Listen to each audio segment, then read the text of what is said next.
Welcome to the Wholehearted Eating Podcast, where non-diet nutrition, weight-inclusive care, and integrative health collide.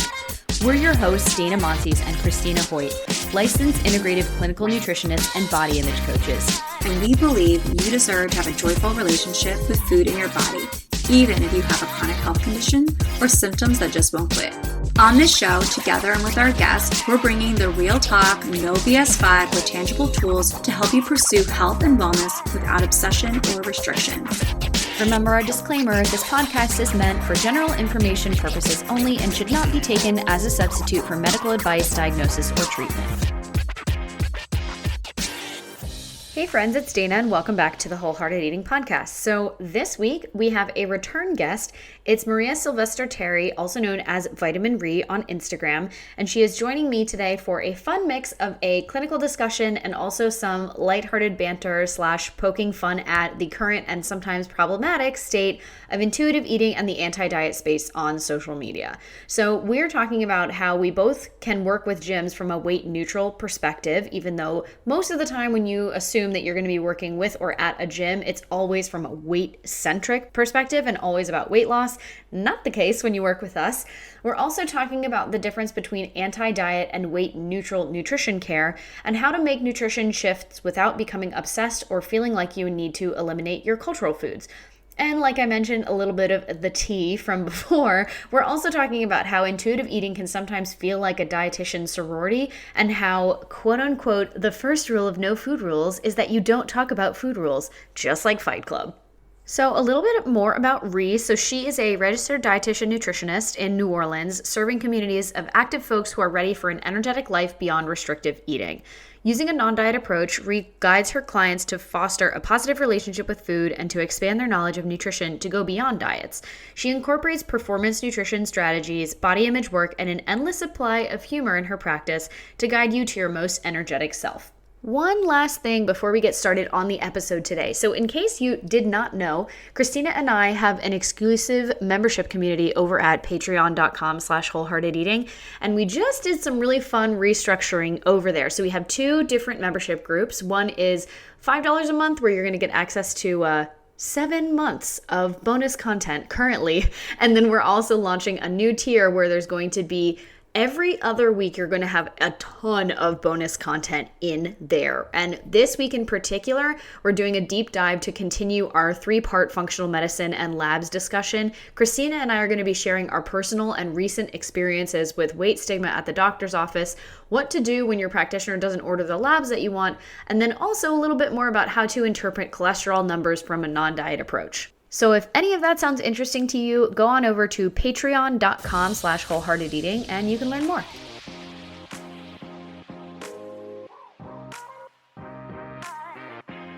You know what's crazy is I was looking back on the last time that you were on the show, and I'm pretty sure it was like 2020 or like... I think it was 2020 because I just started my first job as a dietitian. Yes, that's true. Yes, I was doing the interview at a friend's house because I came home and I didn't have internet. Mm-hmm. I don't know if you remember that. Yep. It was like a whole nightmare. And I got back just in time. But yeah, I was thinking about the same thing. Like it was a completely different time in my life. Yeah, like almost a totally different life. Yeah, it is for sure. Oh it is my for the God. better. Yeah. Oh yeah, definitely. Okay, well, let's jump in there, right? So the last time, for the listeners, if you have not been here for 3 years, the last time that Maria was on the show was, we're pretty sure 2020. So let us know, like what's been going on since then, right? And mostly I'd love you to talk about how like the things that you've been doing in your business and how your philosophy has changed over the years. I mean, even your approach to social media has drastically changed over the past couple of years. And I'm just like cheering from the corner. But yeah, welcome back to the show. Well, thank you so much. I need the listeners to know this is one of my favorite podcasts I ever recorded. This is such a wholesome space. We have a lot of fun. I think we giggled our little faces off 3 years ago. I'm in a very different place now. And when you said 3 years, it really hit me that I've been in this space for 3 years. Like I've at plus, right? Like I've been talking about this for 3 years. It feels like every day it's like the first week. the first week I've been doing my job. So a really nice moment for me to be like, whoa, I've been in this for a minute. And where I was previously kind of seeing clients on the side, and I had a full-time job at a nonprofit here in New Orleans, I am now running my own private practice, which is a huge umbrella of my like smaller things underneath of it, which is amazing. So I have my virtual clients that are either one-on-one or group, really moving into that group space, and it has been delightful. Just really loving that. It brings me back to my old teaching days, because if you don't remember, I was a teacher before I was a dietitian. And I also have an in-person practice here in New Orleans, and that's out of my gym, Crew Fitness, and it is a weight neutral practice, which is impeccably difficult. I think we're the only one of its kind here in Louisiana, potentially. I mean, it's interesting. So there's a lot of fun energy there. I have a podcast with my best friend Lauren Lavelle, and that has been a joy. It's called Rest Days. And then I've even gotten myself into some fun teaching / consulting opportunities with local companies here. So whether it's like the local Lululemon or statewide Lululemon management team, our Reginelli's Pizza company here, like statewide pizza organization, business. It's just been awesome to bring a philosophy of nutrition that is different in an area where everyone is constantly being told they need to lose weight and stop eating sugar, right? The Deep South kind of just gets that like backhanded nutrition info. So it is just a joy. I am really loving it. It is a relief to be in this space. It's also endless, as a business owner, this, you can just work and work and work. So I am learning to embrace less urgency and more joy every day that I can. Yes, I love it. Yeah, I mean, one of the things I always mention to new potential clients of mine is like, nutrition is not acute care. So I will help you as best I can. But like, if you're having an allergic reaction or something, please go to urgent care, because you can message me at any hour of the day, but I am not going to be responding at 2:00 in the morning. So heck no, it is. I tell my clients there's no such thing as a nutrition emergency, unless of course it's anaphylaxis, and then I'm out, right? Yep. Not our scope. Yep, completely. Oh my gosh. Okay. Well, so speaking of the gym, right? And so having a weight neutral practice in the gym, you mentioned like being in the Deep South, you're getting this kind of backwards nutrition information, or really what was the norm of nutrition information for so long, but then having a weight neutral kind of safe space within even any kind of gym can seem, or may seem, backwards to some people on the outside. They're like, well, wait a minute, I thought exercise was always about losing weight. So can you tell us a little bit more about what that's like? Yeah. Oh my gosh, it's so hard and it's so relevant. I'll give you an example from today. So I meet with our gym owner every week. We have a couple co-working sessions together. We are just great pals. And my business is adjacent to the gym. It's not in the gym. So I highly recommend that for any dietitian who wants to work in a gym, is just be a contractor and do not give your practice to the gym.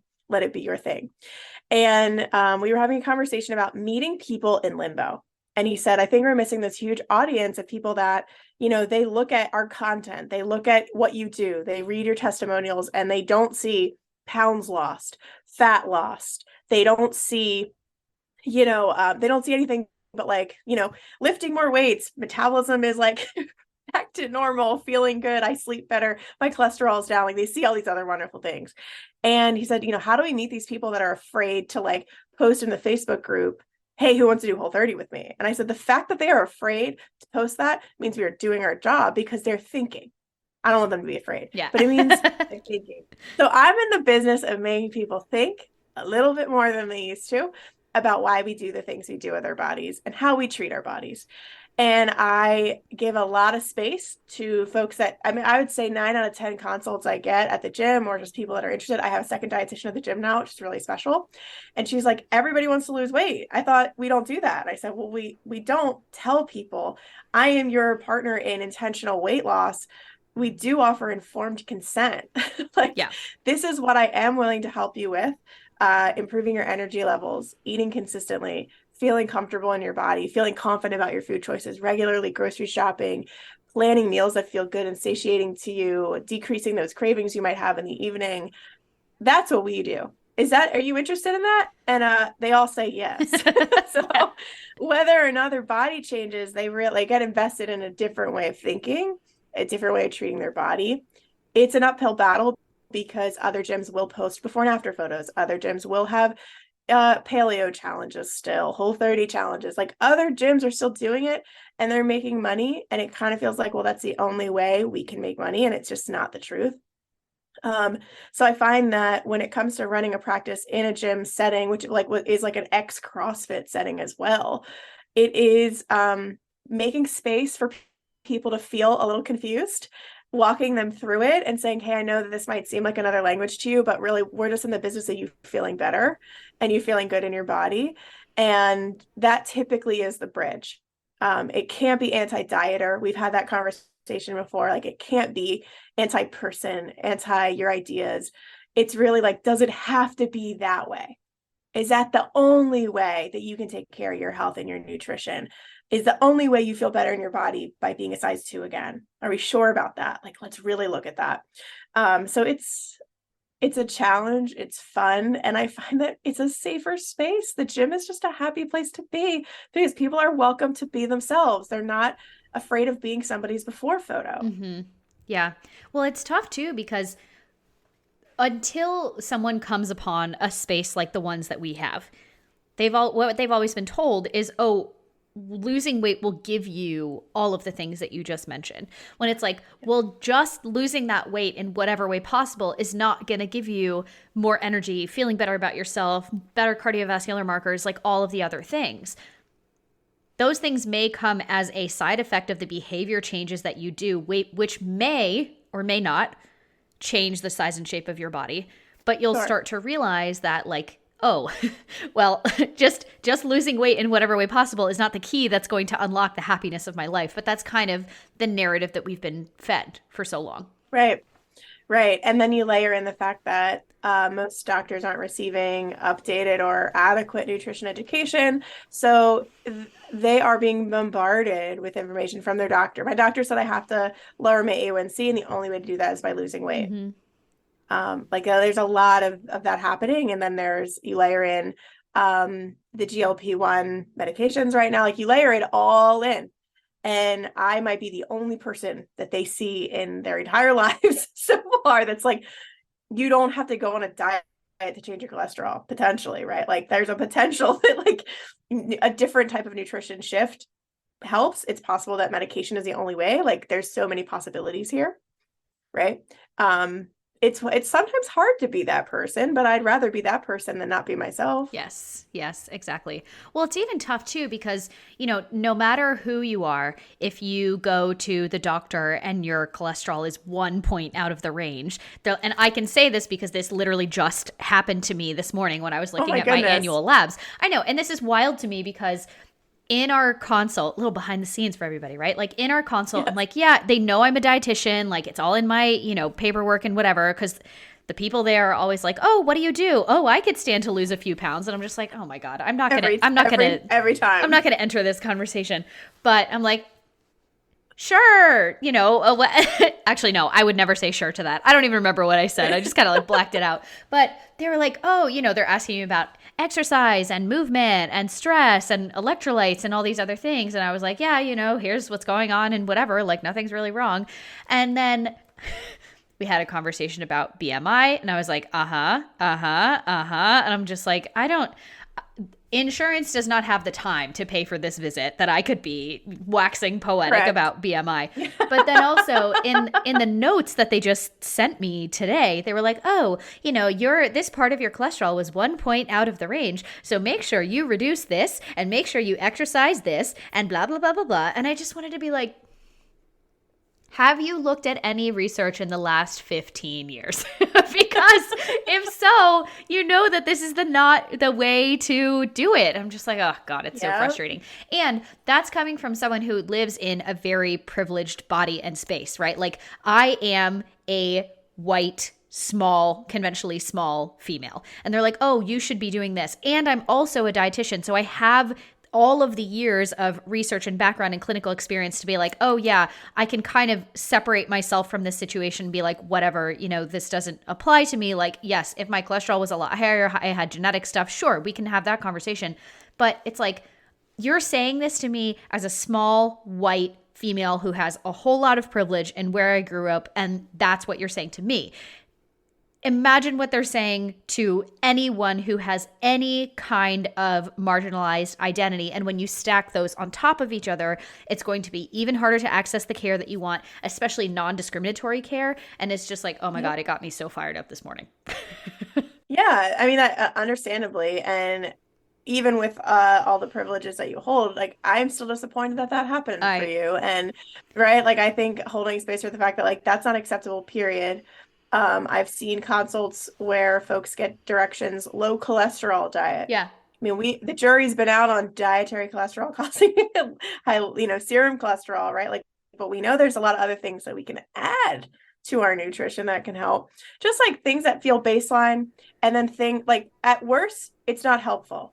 At best, it's not helpful. Mm-hmm. At worst, it is so harmful that someone participates in a line of thinking like I shouldn't go back to that doctor. Mm-hmm. I shouldn't be eating this much. I shouldn't be doing XYZ thing. Worse, I shouldn't be eating my cultural foods, right? Like full blown disconnect and dysregulation from self, from identity. Like those moments really matter. And I find that sometimes not all of my clients have a physician that's going to see them and their nutrition from a broader scope. It is often just like inputs and outputs. Yeah. So it can be very challenging. And we have healthcare professionals that work at our gym that might actually believe those things. Yeah.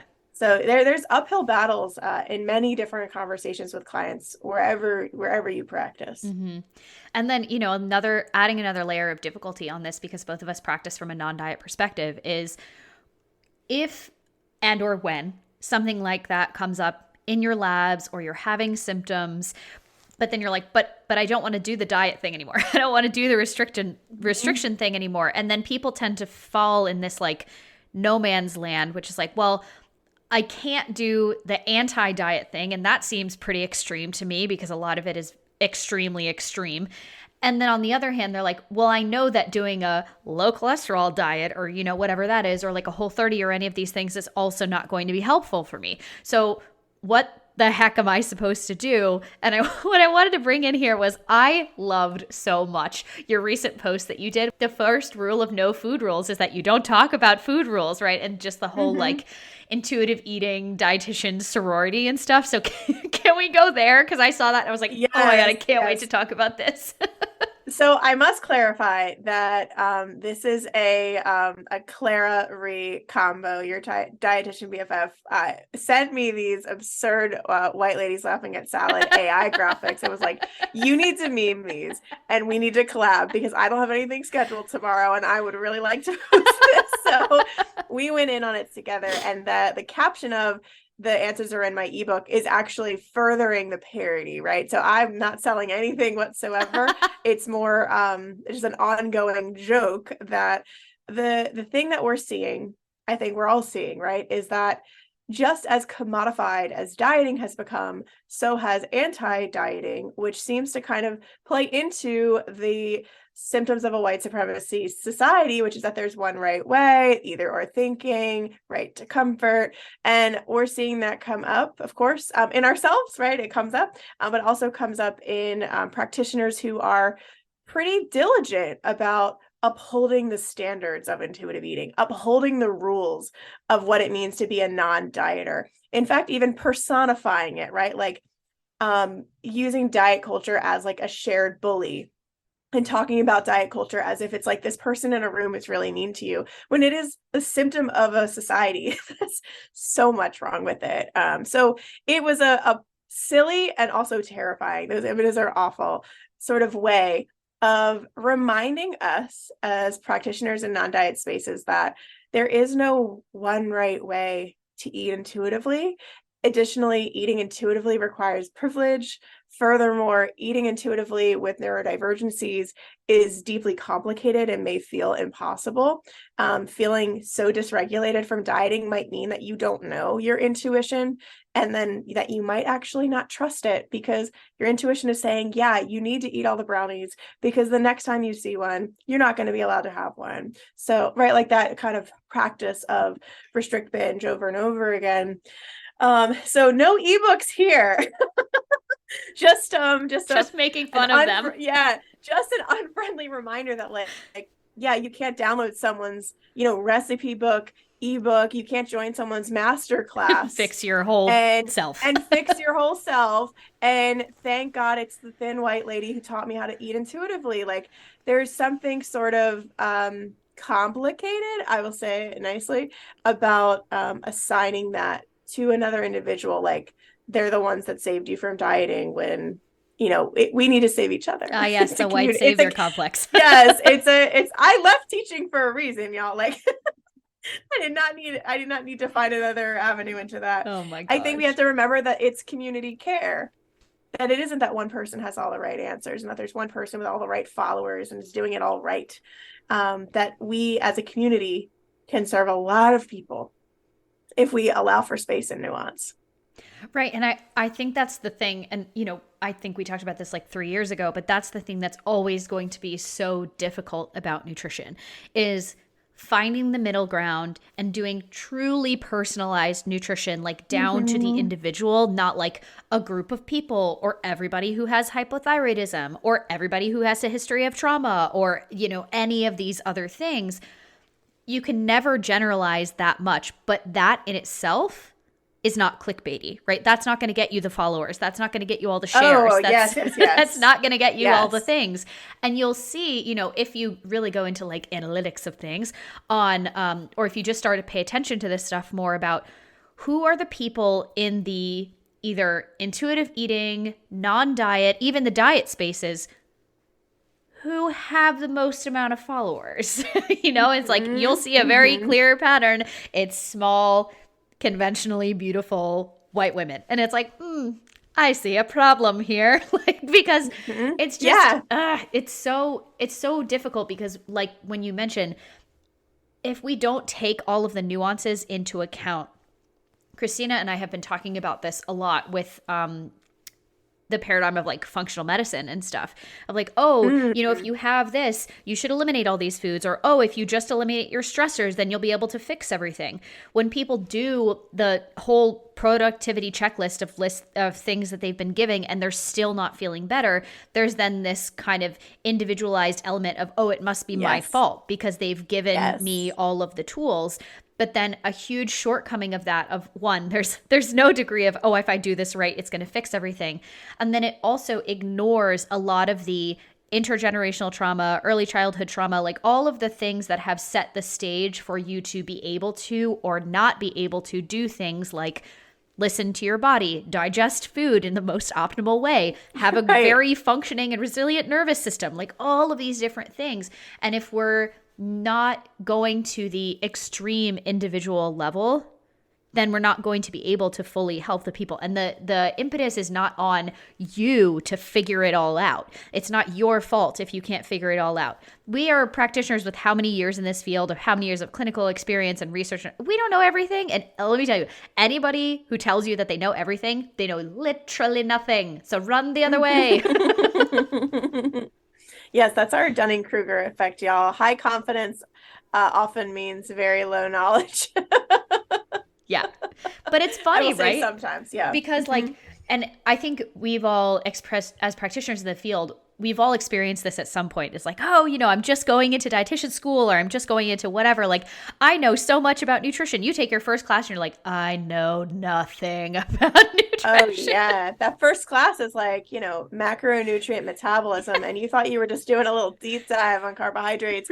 You did not expect to have to know every enzyme involved in the Krebs cycle. No. You did not expect to have to know how beta cells do their job, or like you didn't realize what you were getting into. And what I will say is that often like that knowledge building and like learning, it does build confidence, but it also just teaches you that there's still so much we don't know. And there will always be so much that we don't know. Yes, which is humbling. It's also why I really don't stick to like, here are the 4 things you need to do for X problem. Like, yes, it's clickbaity. Yes, someone will open your newsletter if you do that. I do think honesty is great. Like, if I'm going to write a list of 7 things, I'm going to tell you that there's a list of 7. I'm not going to say that there's 6 and here's a bonus, right? Like, I will tell you honestly how many are there. But I think we can't just say that there's 10 ways to heal your leaky gut, or there's 4 ways to fix adrenal fatigue. or like whatever those, I'm using those examples from the functional medicine world, right? Because those are often the scenarios which, you do everything you're supposed to do. And then it's not uncommon for providers to say, well, what is it that you missed? Are you sure that you did what you were supposed to do? Are you sure? And we often will gaslight ourselves in that way too. I think it's so important for people to know that, like, just because someone has a degree, just because someone is an expert, they're not an expert on you. And it really does need to be, an ongoing relationship and conversation with a provider for you to get the best possible care. And the best possible care is not accessible in an Instagram post.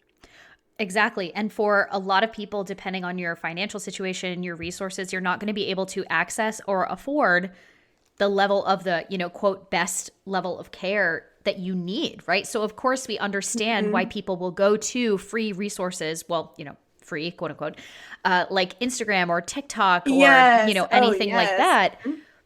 But at the same time, it's like, as the people who are on the other side of that, yeah, we're trying to provide you information as best you can, but I can't give you all the nuance of nutritional biochemistry of the Krebs cycle in one image on Instagram or something, right? Sometimes what we might do is like, oh, here's a little bit of a clickbaity thing so that you can come listen to this hour-long podcast episode. One of my favorite things, I think I told this story on an interview recently, is like, I don't even remember what the post was, but someone was basically like, well, what about the nuance of this? And what about the nuance of this? And what about the nuance of this? And it was because it was one of those like, Twitter style Instagram posts and stuff. And I was like, well, actually, we did an entire hour-long podcast episode about this, and this is just one quote from the episode. So I would highly recommend that you check that out because we talk a lot about the nuance. And the person didn't respond, but I'm sure on the other end, they were just like, oh. I would hope so. I would hope that we can look at Instagram posts, tweets, etc., and identify there's probably more to this that could be explored. It may or may not have anything to do with me. May or may not apply to me, and that's okay. Those are muscles we need to learn how to flex on social media, right? Is opting in, opting out, identifying if it serves you or not, unfollowing and muting, asking questions, all of that good stuff. I will say that what has blown my mind being in private practice, and maybe this is like an abrupt swerve, is I am sort of appalled at how the not pricing structures, but I am sort of like, I work in Louisiana, and it's very interesting to serve an in-person practice where I have to sort of meet the needs of the community who are also paying for physical therapy out of pocket at a certain rate or other specialists at a rate. And then to have the online space be so specifically nuanced, like here is the boot camp, 6 weeks, undiet yourself, right? Like whatever it might be, at a price that like somebody might blink 6 times at and be like, that can't be the right number.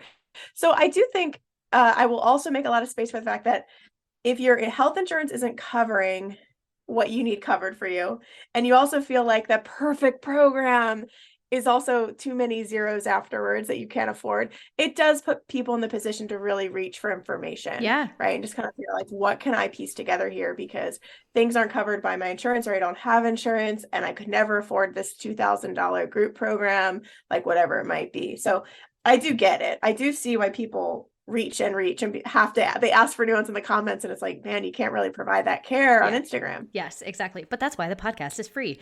Yes, exactly. But yes. On that note about financial resources, right? If you've found someone who you really feel like you've connected with their story and you really relate to them and you feel like you're going to have a great vibe in terms of a practitioner-patient relationship, and you see that their rates are too high for you, there is no harm in asking if they offer a sliding scale. Oh my gosh, 100%. Most providers, including myself, Christina, I know you do, we all offer sliding scale, right? And like, I don't require I don't need W-2s, I don't need justification. It's just, no. You ask me for sliding scale, here you go, right? I don't need to know anything about that, right? Like, that's fine. Do we want people who don't need that to take advantage of it? No, because we have to pay our own bills too. But at the same time, it would be a huge disservice if we didn't offer that, right? But so speaking of making nutrition information and health information more accessible and free, hello podcast, right? Let's talk a little bit more about how you recommend making nutrition shifts without like becoming obsessed or feeling like you need to eliminate your cultural foods or any of these different boundaries Yeah. for people. I love talking about this. I think this is some of the most like valuable stuff because this is for the people in limbo, right? The people that like aren't really sure, how am I going to take care of myself if I'm not dieting? Dieting is in alignment with health, right? When you realize that the answer is actually maybe not. Um, Focusing on nutrition without getting obsessed with it comes down to a few things, right? Obviously, intention is important. We can have all the best intentions and it still goes poorly. However, I still think it's very important for us to acknowledge what is the intention of me making a nutrition shift. And it will probably be to poop better, to be more hydrated so I can do my workouts without getting dizzy, like functional, happy, wonderful things. So I can sleep through the night without waking up hungry, or so I can not have to take Lactaid because I've really been bending the rules on my lactose intolerance, like whatever it is. So I think be real with yourself. And then second, I think go slow. We are very quick to hit that gas pedal of, I got to do it all. I got to do it perfectly. I got to do that full elimination protocol. That's what worked last time. Think, zoom out a little and look at, this is where I am in my life. What is a small shift I can make that can make me feel better? Like, am I eating within 1 to 2 hours of waking up in the morning? Am I not doing that? Maybe I could try. And if I'm not hungry for food, maybe I have a snack. And is that snack gonna have carbs and some protein? Am I not ready for that? Does that feel a little bit like too much? Okay, I'm gonna wind it back. I'm just gonna focus on eating. And in a couple weeks, if I can do that really well, I'm gonna focus on making sure I have some fiber, some carbs, or some protein, whatever it is that your body's asking for or needs. I think really focusing on a slow, scaffolded runway, because it can't just be, I feel better right now. And I hate saying that. I hate acknowledging that because I want everyone to feel better right now. And I want you to feel better and stay feeling better.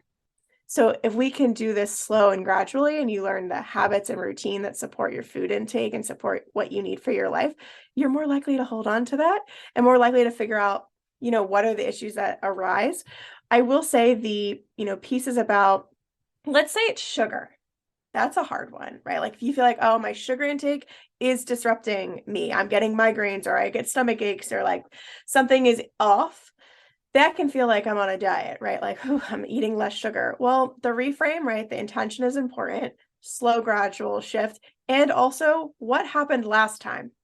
And what were your behaviors like? What were your mindsets? How did you talk to yourself the last time you cut out sugar or decreased your sugar intake? Those are your breadcrumbs. And you have to be able to kind of notice, oh, I'm doing that thing again, because those are your cues that you might be becoming obsessed with a habit. If you're starting to equate it to your worth, or the whole day is ruined if you have a piece of candy, like, oh, I'm doing that thing again. And being a really strong advocate for your mental health, being an advocate for your relationship with food. The last thing I'll say here that I think is the most important is that your relationship with food is a relationship, just like a person, just like a family member. And you have to instill a little bit of trust and a little bit of give and take and kind of, nourish that relationship. You can't just fully ignore it because suddenly you got a high A1C. You have to nourish it and give it that time and attention that it deserves because you're going places with it, not against it. Let it be known that I was not the first one on this episode to bring up gut stuff and poop, even though I am the gut specialist here.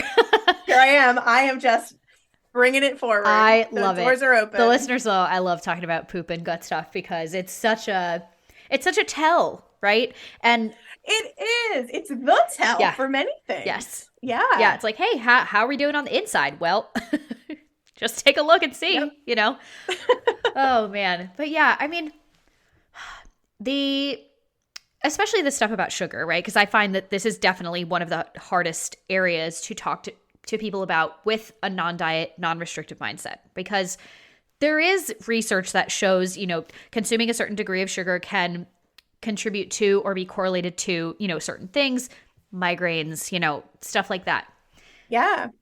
And at the same time, we have to take into account, okay, well, what's your history of your relationship with food?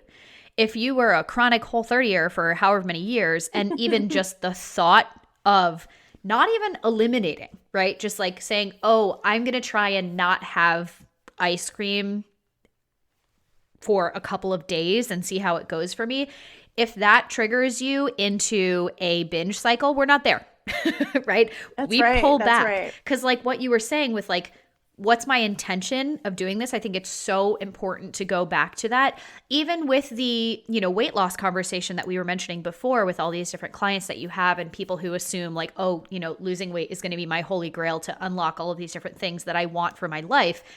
Well, let's actually flip that on its head. If the things that you actually want are better sleep, better digestion, more energy, more regular blood sugar, better cholesterol numbers, we can work on all of those things without pursuing intentional weight loss, right? And the stuff with like migraines or whatever, side effects that you may be having as a result of consuming sugar, or if you have a food intolerance or an allergy or whatever it is.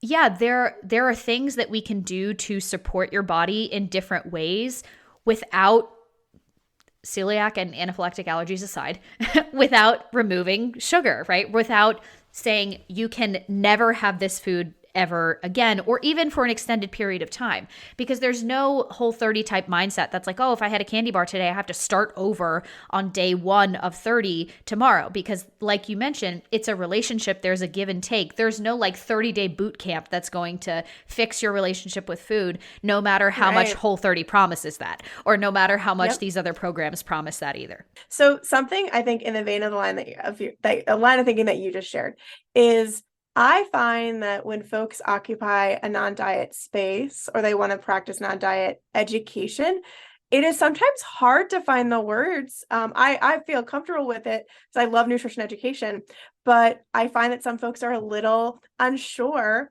of how to provide nutrition education around a situation like that, because they kind of feel like they're going to trigger their client, or they're going to, go down the slippery slope of dieting with their client, or they're going to say the wrong thing.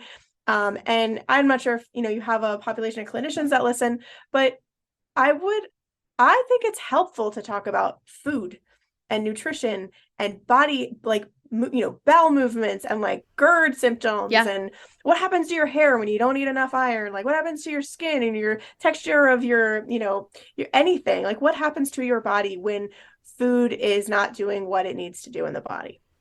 That is so important. And I see there's a lot of like food freedom, and a lot of like up here in your head push on social media, which is so beautiful because we all need that. Like we all need to feel better and less stress around food, because that certainly isn't helping the absorption of those nutrients anyway. However, and also, I think that what you offer, what I can hear in that breakdown is, you also know a lot about the nutrition, and being comfortable talking about nutrition while making space for the fact that you might not be ready for whatever that shift is, if it's even necessary. And knowing like that there are other external lifestyle factors that affect GI symptoms, that affect, how we feel in our body, how we're sleeping, that it isn't all about food, but you need to have that embrace around nutrition education to be able to do that. Do you know what I'm saying? Yeah, which I think is really hard because for a portion, not everybody, of the anti-diet movement, a lot of it seems like a complete rejection of all nutrition information, because a lot of the studies around nutrition are centered around weight loss, right? And Completely, it's like, right. Okay, well, just because we're not following diets anymore doesn't mean that nutrition doesn't exist, and that, our bodies don't need specific nutrients for the Krebs cycle and for nutrient metabolism and to make thyroid hormones and all of these other things. So I find that, being able to present nutrition and physiology and pathophysiology and the way that nutrition is connected there, I find is a really, really important neutral tool to be able to use with people, because it takes the blame and the impetus and everything off them. It's like, no. You're not failing at something because, you've eaten sugar or, whatever it is, or you were, a phrase that I hate in the functional medicine community and fitness community as well, is like non-compliance, right? Yes. I hate that so much. But like, it's basically like, it's not your fault. Like, no, your hair is not going to grow properly. Like, all these things aren't going to happen if you don't have enough iron. And if you don't have enough iron, it's like, okay, well, we can get that more from dietary sources. We can get it from supplementary sources, but we also need to go another level deeper and figure out, does your body have the capacity to absorb iron? Then we look at things like stomach acid, vitamin A, and ceruloplasmin, and zinc, and copper, and all these other things. And people are just like, whoa, like nobody's ever talked to me about this before, and it can help people feel a lot better, because it's like, it's not your fault, because once you can really, I was talking to a client about this the other day about, the layer cake that we are, you're not a 2-layer cake. You're like a 100 level layer cake, right? And if you've only gone down the first 5 layers, it's like, okay, well, now we've figured out that your body's having issues utilizing iron. Maybe because you have low stomach acid, maybe because you're lacking in these different nutrients. Okay, let's figure out, well, what's contributing to low stomach acid, right? What are the different circumstances that are leading to this? And it's almost kind of like when a toddler is always asking like, oh, why, oh, why? It's kind of like that. It's like, well, let's go on this process of kind of discovery together and figure out what are the things that are actually within our control in relation to our health. What are the things that we have access to, that we have resources for, that we have, the financial capability for? What are the free resources that I can use? And then also, how do I meet myself where I am? Because I find a lot of the time people will get or learn about all these different tools that they can use, and then they're so overwhelmed and they're already burned out and exhausted and have gut issues and everything like that. And they're like, well, now I feel bad because I have all the tools that I could be using, but I don't have the capacity to use all these tools. So then they feel like they're doing it to themselves again. No. Take a step back, take a seat, right? It's one thing at a time. Again, going back to what you said is like, what's my intention? Meet yourself where you are with compassion and grace and a mindset of curiosity rather than judgment, and we'll figure it out from there. Yeah. Oh, completely. I mean, it's so quick to, especially with thyroid issues, for sure I have a lot of clients with thyroid issues, to want to just like do all the things.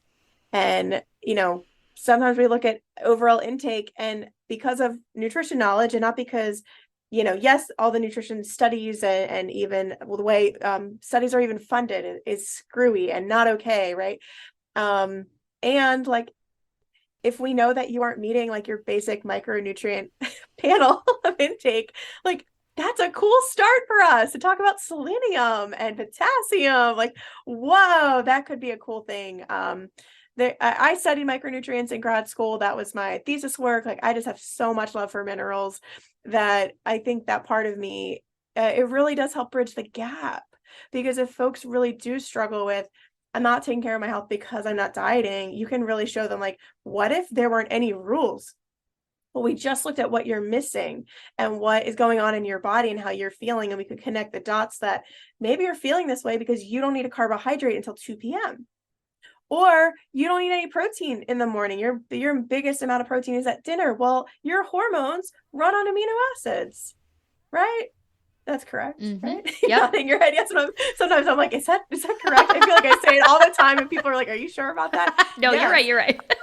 Yes, like your whole metabolism runs on tiny little nutrients, and if we aren't starting our day with them, well, yeah, we might feel like shit, but that's no reason to do a juice cleanse, So I think having providers that can kind of fearlessly educate, and not in like an asinine way, but really compassionate way, to say, if you can trust me on this, and I know provider trust is hard, I struggle with that myself. If you can trust me on this, and we try it one thing at a time, and you can always say, no, I'm not doing that. Like, let's see what we can discover, and let's see what we can find out, because nutrition really is beautiful to me. It's why I've changed careers. It's a beautiful thing. And it can make us feel a whole lot better within the capacities that it can. Yes, exactly. That's also why I changed my career. But I think, part of this is a lot of this is a systemic issue, right? But so when we start to peel back the layers of what are the main sources of nutrition education in dietetics, in grad school nutrition programs and everything like that, most of what we're taught, even if you're coming at it from an integrative lens or something like that, is elimination to, quote, fix things, right? None of us were taught an add-in approach. Yes, we are taught, if you're having thyroid issues, maybe you need zinc, selenium, L-tyrosine, like all these different things. But it's instead of like, let's focus on adding in those nutrients in the foods that have those, it's like, let's eliminate all the potentially inflammatory foods that could be preventing you from absorbing these nutrients. It's like, well, if I don't have the nutrients in the first place, then I can't absorb them, And so even if you're in an integrative program, that's what you're getting. And if you're in a dietetics program and it's much more kind of, RDA focused or, less functional, holistic, integrative, whatever you want to call it, it can feel even more limiting. So of course, I find a lot of people who move to the non-diet space, the intuitive eating space, the anti-diet space are a lot of people who are coming from the RD route. And it's kind of a very radical rejection of a lot of the things that we've been taught, right? Which awesome, first step. We love it, Yes. weight inclusive care and everything. But it's hard for us as practitioners because then it's well, hold on. All the things that I've been taught in school, while yes, they can be useful at a fundamental level of understanding nutritional biochemistry and nutrients and how the way that physiology works and everything like that. But then there's a huge gap in between. Well, if we want to use more of an add-in mentality and meet our clients where they are, it's kind of you then have to figure out how to do a lot of this on your own and do continuing education and everything like that. And that is very financially limiting in a career path where most of the people, I forget what the exact statistic is right now, but I feel like at least 95% white women. I think something, it's definitely the 90s for sure. 93, 95, something like that. Mm-hmm. Yeah. And we're just, handing out the white people diet, basically. The Mediterranean diet, which has the most amount of research about anything on it, which okay, yay for nutrition research, but also we're not just going to be saying, oh, your culture or your people is unhealthy because you eat your cultural foods. That's a very colonizing way to think. Yes, it sure is. Sure is. And Mediterranean, are you just talking about cute Italian people? Right. We're on the Mediterranean. Yes, really. Exactly. I mean, we've got lots of different folks of different races along the Mediterranean. And there's also elements of how cherry picked is that, right? Mm-hmm. So there's the Mediterranean diet, capital M, capital D, and then there's the way of Mediterranean people. Yes. And the cultures of Mediterranean people that are not being included here. Multitude of cultures. Yeah, I will say to your point, it does require a lot of education. If you are a practitioner and you're listening to this, examine.com, right? Easy subscription. You get summaries written. I actually love a dietitian. I don't know if he's still working there, but it's a dietitian I love. Super research heavy, and he writes the summaries for Examiner. He did for a while, so it was kind of cool to see that he would go through 100 studies in a week or something and write all the summaries. And that is such an accessible resource for you to kind of be clued in to, well, what are they saying about lowering your cholesterol? Because there are still dietitians telling people to stop eating eggs, mm-hmm. right? Or to only eat egg whites, situation like that. Yeah, my primary care the other day. Bingo. There are such great avenues for us to learn. And if we're interested, there are accessible options too. I think part of it is also recognizing that there's shame. I think there's a little bit of shame wrapped up, maybe a lot of bit of shame of having this potentially disordered eating brought you into the nutrition field, or wanting to learn about your own body brought you into the nutrition field, or an unresolved eating disorder, or whatever it might have been, or just curious interest. And then you learned the way of the bariatric diet, and you learned the rules for BMI and how to calculate someone's ideal body weight, which is a weird actual thing I had to memorize. Oh yeah. An actual formula. Mm-hmm. And to be masterful of it, right? To know it and get good grades in it. There is some shame in recognizing that might not have been it. Yeah. That might not have been everything. And then frustration in saying, I've got all this debt and now I've got to learn more.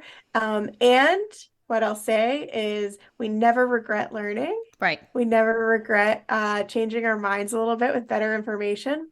So how wonderful to give ourselves, and most importantly, our clients, our listeners here, a chance to say, oh my gosh, my provider really knows a thing or two, and I feel so much better. We deserve that, and they deserve that too. Yeah. And back to your point also of, oh my gosh, hi, it's me, I'm the problem, it's me kind of thing when you graduate from school. Yeah. I mean, I think it's becoming more and more common now is that people both during their RD and nutrition programs and right after are kind of jumping into this non-diet space. That was not a thing when I was coming out of school or in school or anything. And most of the listeners who are here, if they've been here since the beginning, will know that I was a Whole30 coach for a year. I was part of the problem, right? And so there is a lot, or there, there was like a lot of shame and guilt and like, oh my God, am I creating more issues? And then, you can't blame yourself for that kind of stuff. Just like, I don't want any of the listeners to put blame on themselves to be like, oh my gosh, I was trying to lose weight, or I was trying to, quote, fix my symptoms or anything. So I followed all these different elimination protocols. And now here we are with a binge restrict cycle and so many fear foods. And, I still feel like I'm back at square one. You were just doing the best you could with the information that you had, 100%. And like you were saying, no learning is, necessarily bad learning. You, with all of those protocols that you did, all these different things, you learned another piece of something that you either found can be helpful to you going forward, or you learned, hey, that's not for me, and we can leave that as part of our past. Yes. I'll give you a good example of that. I worked in a metabolic lab, and I did RMR, VO2 max, and body composition testing with a DEXA scan as well as an in-body scan. And what do they have in every CrossFit gym but an in-body scanner? And I decided, I'm not going to go tell my gym owner that this $10,000 piece of equipment is taking up space. Oh, you didn't go smash it with a hammer? That's kind of what I was expecting you were going to say. Oh, no, but I did see an Instagram reel about that one time. Like, in real life, y'all, you can't quite just like destroy machinery. Especially when it costs $10,000. $5? K. Yeah, and it's not yours. And I had the ability to say, I've scanned 1,000 some people for this sports nutrition study I was in, and I know how so many of them feel when they use this. And what if we utilize this as a way to kind of acknowledge that, like, yeah, this is a test of hydration. It's not like this body fat percentage number is highly irrelevant after a workout. It's also highly irrelevant, period. If you're not really in need of being on this thing, like, why are we doing this? If you don't have to compete in a powerlifting meet, you have to be 85 kilograms or something. So being able to use my knowledge in a space with, maybe I thought like, oh, that's so uncomfortable, I wouldn't want any other non-diet practitioner to know that one of those is in my gym. I'm kind of like, actually, fuck it. Because, sorry, I don't know if you have a you're good thing. I just assumed, ask for forgiveness. I kind of feel like I'd so much rather empower people with information, not about the scan, but like about the technology. Yes, exactly. Like, right? Like, being able to talk someone through, oh, I got on my scale said my body fat percentage was higher than ever. I'm so nervous, it put me in the red zone. I can say, well, if you're not hydrated and you're not using a piece of machinery like a DEXA scan or a bod pod, for example, like, those numbers could be anywhere from maybe 10 or 11 percentage in either direction off. Like, maybe we don't put so much stock in that number because it's actually not an accurate read of your health or even of your actual body fat percentage. Certainly not of your performance. So that's such a good, I'm glad that you laid that up, because I just really needed that like Shaquille O'Neal moment to just like, yes, like, you can reutilize the information you learned for the better, should you need to. Go up for the dunk. I got you on the assist. Yes. Oh my God, I love it. Okay, I feel like we could talk about this forever, but I do want to be respectful of your time. Thanks. So with the not ebook that you're not selling, tell everybody where they can find you, all the places, and your podcast too. Yeah, so thanks so much for another layup here. I am Vitamin Ri on Instagram, vitamin_RI. And that's primarily where I'm at. I do sometimes put myself on TikTok, but it's a slow burn right now. Where I'm really doing a lot more work is actually my newsletter, and that goes out every Sunday, and that's called Sunday Brunch. It is a more heartfelt and more expanded upon newsletter, talking about relevant content either to the news or where people are, just like culturally, societally, how we're feeling that week. And I accompany it with a playlist every week because I love music. Ooh, love that. Yes. And Rest Days is the podcast with Lauren Lavelle and I, and we talk about fitness and nutrition and the nuances of both. And every episode features a clickbait, and clickbait is, like the awful thing we saw on social media that week that is just so laughable. It's the only thing that we can do but sit back and laugh, or it's like a painful clickbait that one of us fell for. Yeah. So that's real too. I love that. That's such a cool idea. Yes, we love it. And our guests will always have a clickbait as well. We'll invite them to share one, which is good. And then if you would like to get in contact with me, email is always fine. hello@mariaterrynutrition.com. Yeah. Well, thanks again for coming on. Thank you so much for having me.